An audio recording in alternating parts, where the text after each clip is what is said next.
전 세계 금융이 이제 스테이블 코인, 블록체인 기반으로 넘어가고 있는데 한국이 굉장히 뒤처지고 있다. 그동안의 이 편안함에 젖어서 갈라파고스가 되고 있어요. 달러를 쓰는 생태계가 만들어지면 한국 경제 생태계가 달러에 계속 잠식이 되겠죠. 한국이 중국보다 핀테크가 더 발전했다라고 이제는 말할 수가 없게 된 거예요. 10년 만에 역전이 확 된 거예요. 누군가는 여기서 도태되고 누군가는 굉장히 크게 성장할 거다.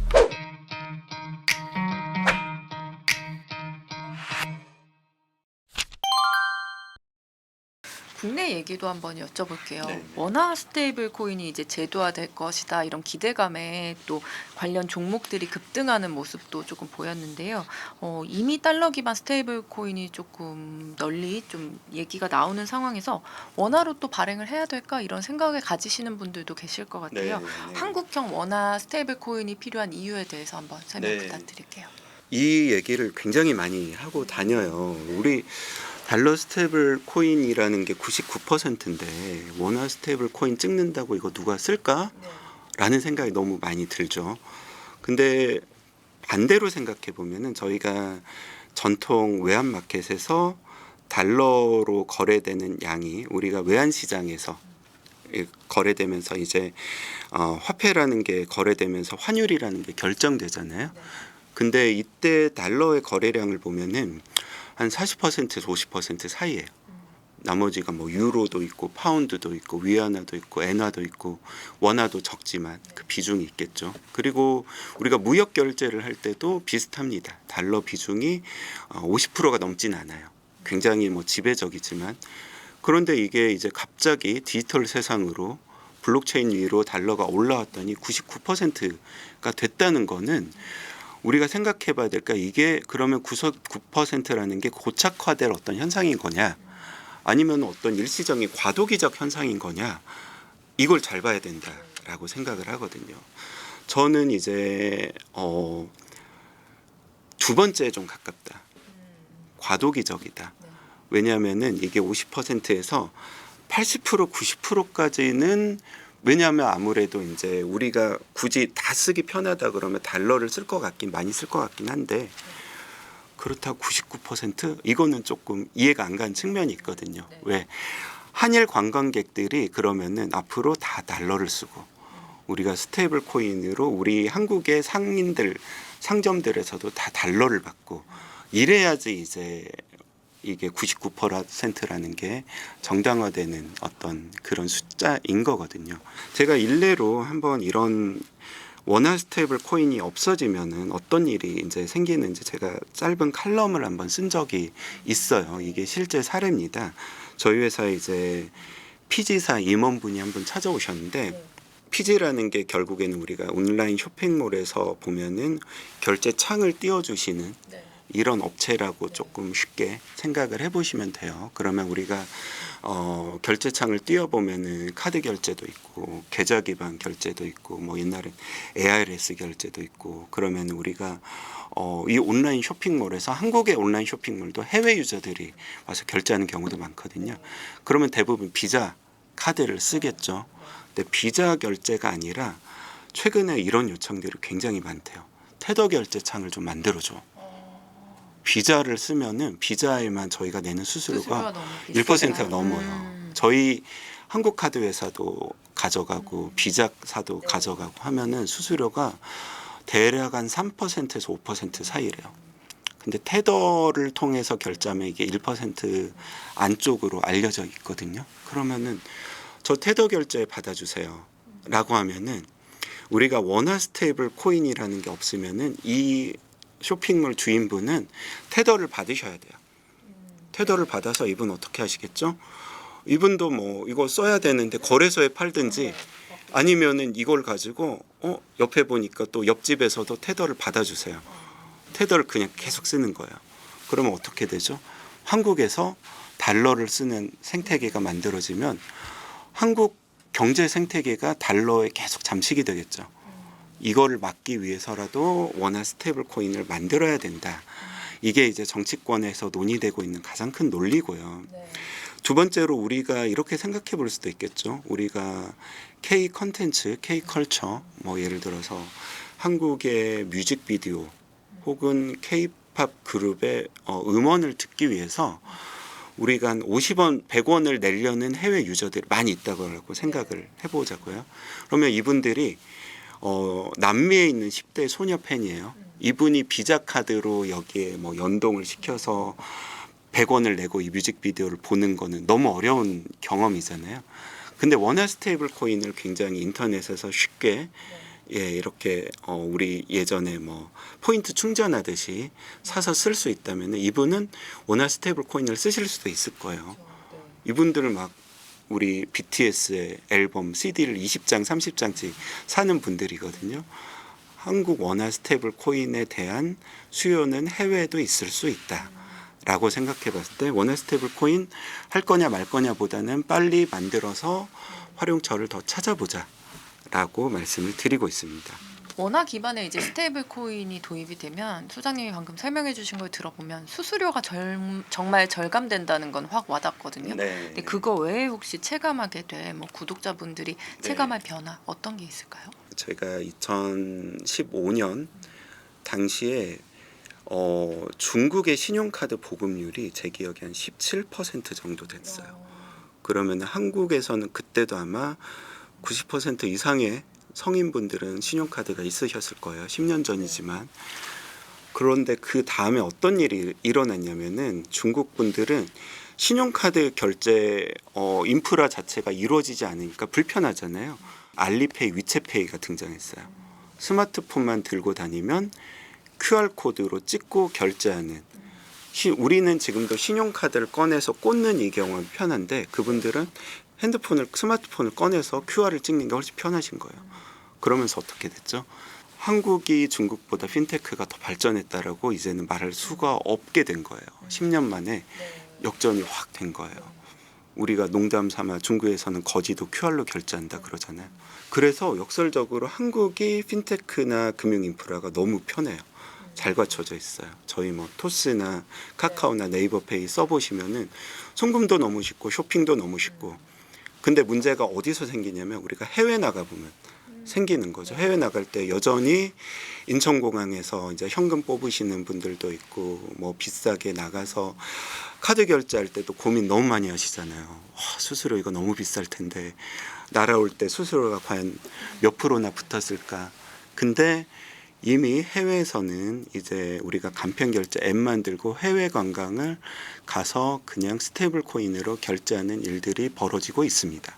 그 싱가포르에 가면 그랩페이라는 걸 한국의 네카토처럼 많이 쓰세요. 그랩이 이제 동남아의 우버잖아요.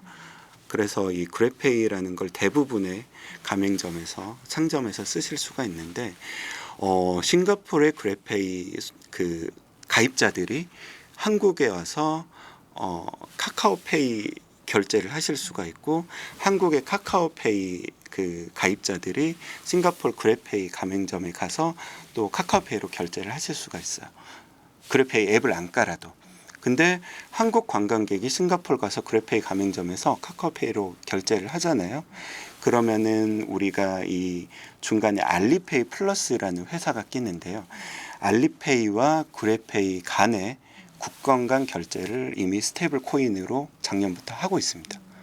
아발란체 네트워크 위에서 작년 말부터 스테이블 코인으로 이미 정산을 해주고 그랩페이 이 가맹점 상점 주인분은 XXGD라는 싱가포르 달러 기반 스테이블 코인으로 정산을 받으실 수가 있어요. 이분의 월렛에 스테이블 코인이 꽂히는 거예요. 그러면 바로 현금화를 하실 수도 있고 그냥 쓰실 수도 있어요. 기존의 카드를 쓰실 때는 2, 3일 기다리셔야 됐거든요. 바로 받으실 수가 있어요.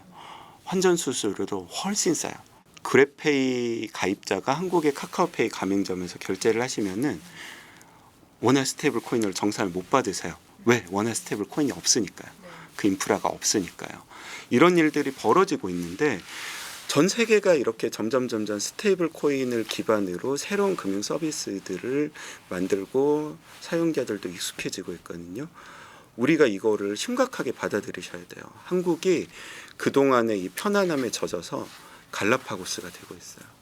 전 세계 금융이 이제 스테이블 코인 블록체인 기반으로 넘어가고 있는데 한국이 굉장히 뒤처지고 있다. 이런 위기감을 가지셔야 되고요. 이게 이제 결제뿐만이 아니라 우리가 게임 결제라든지 컨텐츠 결제라든지 그리고 우리가 당근페이 결제하실 때 걱정되는 게 뭐가 있죠? 사기 거래. 돈이 안 오면 어떡하지? 근데 우리가 스테이블 코인이라는 거는 이렇게 생각하시면 돼요. 돈을 인터넷 위에서 편리하게 쓸 수 있고 이 돈이 코드로 바뀌는 거예요. 코드로 바뀐다는 말은 뭐냐면은 여기에 스마트 컨트랙이라는 게 붙는데요. 돈을 프로그래밍을 할 수 있습니다. 어떤 조건 구문을 걸면은 예를 들어서 에스크로 계약 같은 걸 걸 수가 있는 거예요. 내가 물건을 받아서 원장 번호를 집어 넣으면 돈이 가게 해줘 라고 계약을 걸 수가 있어요. 이게 우리가 흔히 보는 에스크로 결제 기능이잖아요. 이게 스테이블 코인에서는 너무 쉬운 거예요. 이런 것뿐만이 아니라 굉장히 많은 기능이 이 위에 올라갈 수 있고 우리가 환전이라는 것도 더 이상 은행에서 가서 하는 복잡한 기능이 아니라 우리가 코인과 코인이 그냥 바뀌는 스왑이라고 하는 기능으로 바뀌어지기 때문에 모든 거래가 편리해지고 자동화되고 수수료도 저렴해집니다. 이런 부분들이 우리 소비자들이 실제로 몇 년 안에 느끼시게 될 변화라고 말씀을 드릴게요. 그럼 이게 기존의 어떤 뭐 카카오페이나 이런 모바일 결제 시스템을 대체할 수도 있다고 보시는 거세요? 금융의 프론트엔드와 백엔드를 나눠서 본다 그럴 때 네카토가 혁신을 한 거는 맞는데요. 그거는 금융의 프론트엔드를 바꾼 겁니다. 우리가 한 10년 전까지만 돌이켜봐도 우리 인터넷 뱅킹이라는 게 그때도 있었어요. 그렇죠? 근데 이게 굉장히 편리하진 않았어요. 뭐 인증서 불러야 됐죠. 뭐 보안카드 꺼내서 막 숫자 찾아서 넣고 또 비밀번호를 막 어렵게 막 여러 자리를 눌러야지 돈이 갔거든요. 토스가 나오면서 어떻게 됐죠? 이게 뭐 4자리 5자리만 누니까 돈이 가는 사람들이 이제 열광을 했단 말이죠.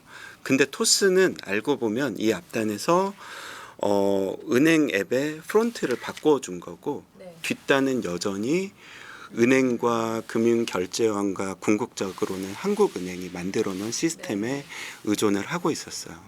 그러니까 이 비싼 수수료를 토스는 사실은 뒤에서 부담을 하면서 고객을 확보해서 거대한 금융 플랫폼 기업으로 성장을 한 거거든요. 근데 스테이블 코인은 어떻게 생각하셔야 되냐면 이 뒤에 은행과 피지사와 뭐 벤사와 카드사가 하던 이 기존의 금융 인프라를 전부 다 대체하는 거예요.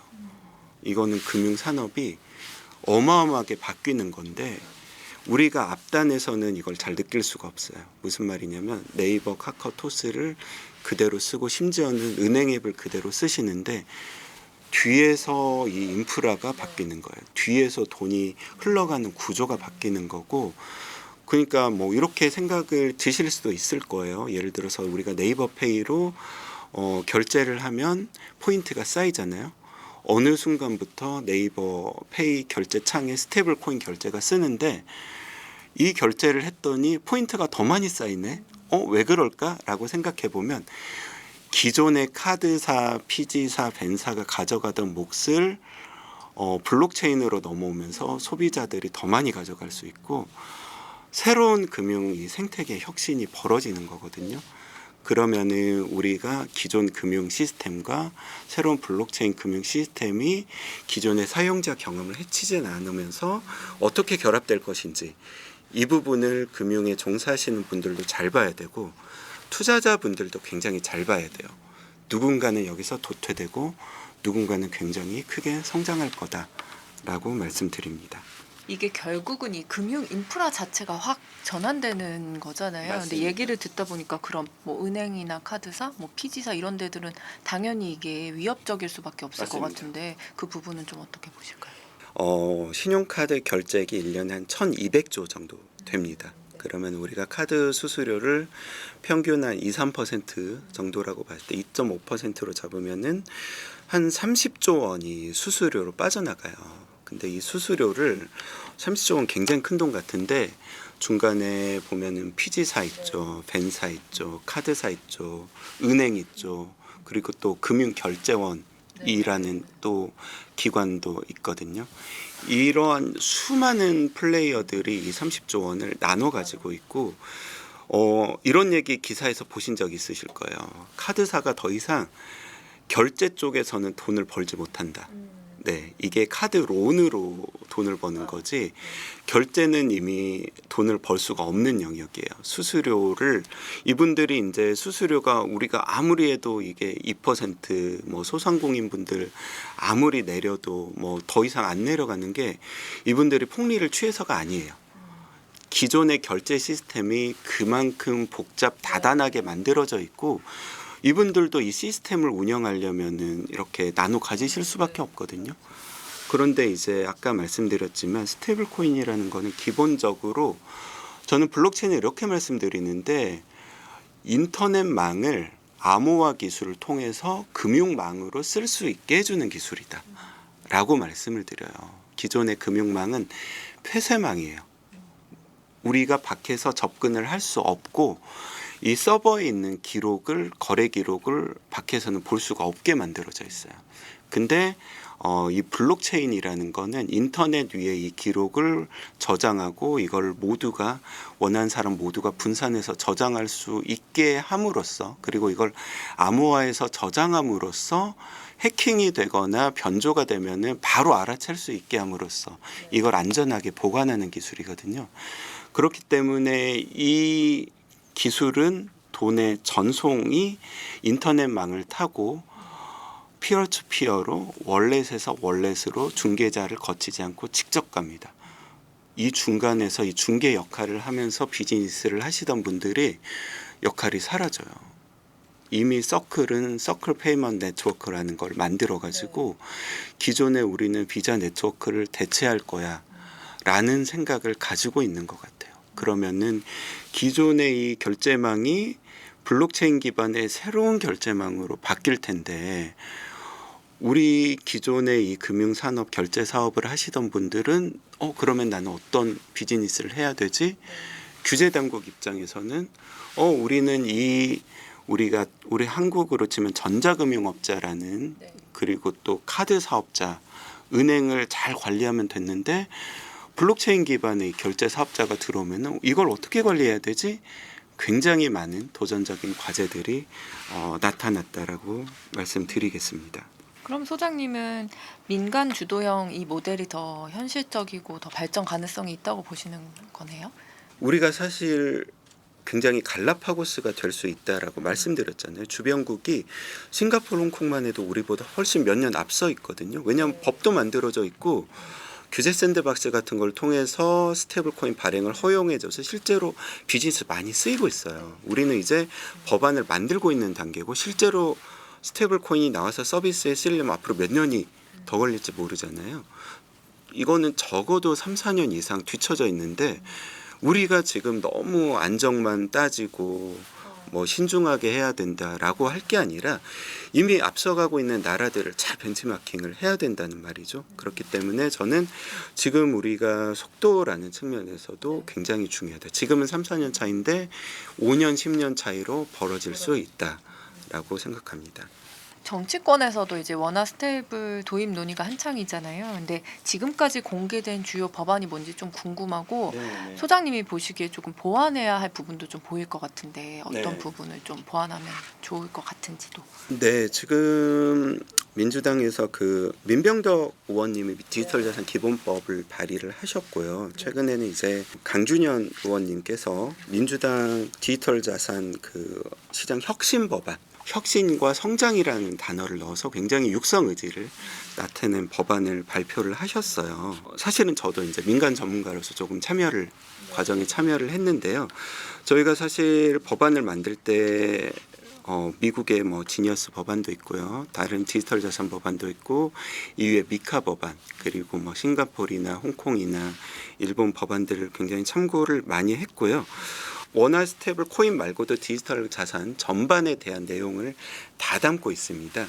우선은 지금까지 만들어진 특근법이라든지 디지털 자산 이용자 보호법은 이용자 보호에 초점을 맞추고 있었어요. 디지털 자산이라는 걸 우리가 산업으로 조금 봐주기는 어려워.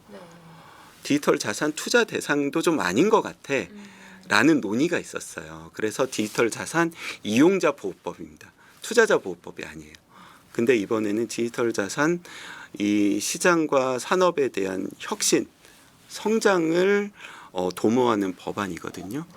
이거는 디지털 자산을 하나의 산업으로 봐주겠다는 겁니다. 그러면은 이 디지털 자산 안에 여러 업종 분류가 새롭게 들어왔어요. 매매 교환업이라든지 중개업이라든지 뭐 보관 관리업뿐만이 아니라 집합 운용업, 크립토 펀드가 생기는 거예요.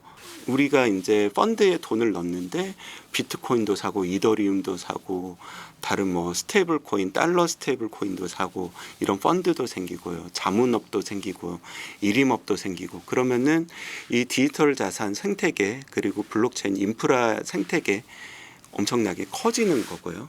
그러면 스테이블 코인은 누가 발행할 수 있어? 가 굉장히 중요한 문제잖아요. 그 민병덕 의원님 안은 이제 자본금 요건이 5억 원이고 강준현 의원님 안은 10억 원이야 이렇게 알려졌는데 조문을 잘 보셔야 돼요. 5억 원 이상에서 대통령령으로 정하는 금액 이상, 10억 원 이상에서 대통령령으로 정하는 금액 이상. 우리는 이제 법안은 우리가 허들을 너무 높여서 돈 있는 사람만 하는 게 아니라 정말 기술력 있는 스타트업도 들어올 수 있게 넓게 열어주겠어라는 의지를 표명한 거고요. 홍콩에서 스테이블 코인 관련된 법안이 지난 5월에, 그러니까 지난달이죠.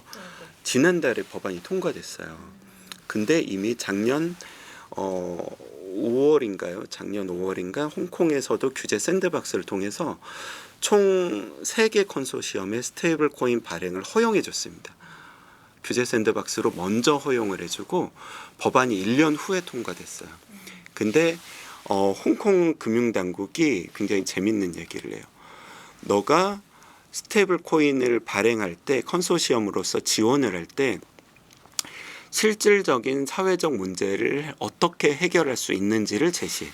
이거는 실질적으로 금융당국이 너가 정말 이 스테이블 코인을 안정적으로 혁신적으로 실제로 소비자들이 더욱 편안하게 더 쓸모를 느낄 수 있게 만들어낼 수 있는지를 심사하겠다라는 거거든요. 이런 부분들을 저희도 이제 법안에서 담고 있고 또 투자자 보호 같은 측면에서도 굉장히 앞서 나가 있는 법안들에 굉장히 많이 담아뒀어요. 예를 들어서 우리가 스테이블 코인이라는 게 아까 여러 블록체인 네트워크 위에서 발행된다라고 말씀드렸잖아요. 서클은 20개 블록체인 네트워크 위에서 발행됩니다. 테더는 18개 위에 블록체인 네트워크 위에서 발행되면 이 네트워크 사이에서의 브릿지가 굉장히 중요한 문제가 되고 이거를 업계 용어로 상호 운용성이라 그래요. 이 여러 가지 네트워크 위에서 이 경험이 정말 1초 안에 이 트랜잭션이 이루어져야 되거든요. 그러면 이게 기술적으로 쉬운 문제가 아닙니다. 이 기술 표준을 마련할 의무를 두어놨어요. 이런 사고가 나면서 투자자의 어떤 보호에 문제가 생기지 않게 하는 어떤 기술적인 부분까지도 두루 살핀 어떤 종합적인 법안을 지향하고 있고 이거를 앞으로 논의 과정에서 그리고 시행령 시행규칙 과정에서 굉장히 잘 다듬어 나가야 되는 단계인데요. 해외에서는 이미 이걸 열린 마음으로 실제로 이걸 가지고 우리가 어떻게 새로운 성장을 만들어낼지 투자자에게 어떻게 투자자 보호도 하면서 실질적인 이익을 줄 수 있을지를 고민을 하고 있거든요. 이런 부분을 우리가 국회, 정부, 금융당국이 같이 이해를 좀 높여나가면서 같이 고민해 나가야 될 부분이라고 생각합니다.